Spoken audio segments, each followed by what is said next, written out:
நடிகை சாந்தி கிருஷ்ணா 80களில் சிறப்பான படங்களில் நடித்து பிரபலமானவங்க. கேரளாவை பூர்வீகமாக கொண்ட சாந்தி கிருஷ்ணா மும்பையில் பிறந்து வளர்ந்தாங்க. கடந்த 1981ஆம் ஆண்டு ரிலீஸ் ஆன சிவப்பு மல்லி அப்படின்ற திரைப்படம் மூலமாக தான் தமிழ் திரையுலகில் என்ட்ரி கொடுத்திருந்தாங்க. ரோஜா, ஸ்ரீதேவி, குஷ்பு ஆகிய நடிகைகள் சினிமாவில் முன்னணி நடிகையாக வலம் வந்த காலத்திலேயே சாந்தி கிருஷ்ணாவும் தனக்கென ஒரு ரசிகர்கள் பட்டாளத்தையே வச்சிருந்தாங்க.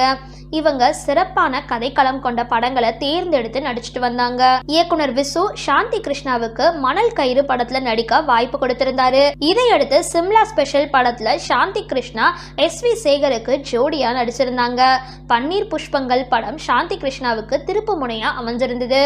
இந்த படத்துல இடம்பெற்ற ஆனந்த ராகம் அப்படின்ற பாடல் இன்னைக்கு வரைக்கும் ரசிகர்களால கொண்டாடப்பட்டுட்டு வருது.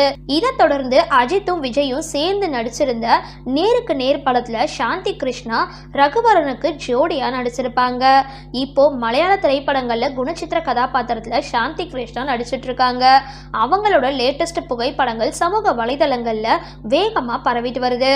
அதை பார்த்த ரசிகர்கள் பன்னீர் புஷ்பங்கள் படத்துல நடிச்ச சாந்தி கிருஷ்ணாவா இது, ஆள் அடையாளம் தெரியாம மாறிட்டாங்களே அப்படின்னு கமெண்ட் செஞ்சுட்டு வராங்க.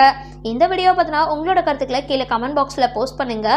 வீடியோ பிடிச்சிருந்தா லைக் பண்ணுங்க, ஷேர் பண்ணுங்க, மறக்காம டிபி காபி சேனலை சப்ஸ்கிரைப் பண்ணுங்க.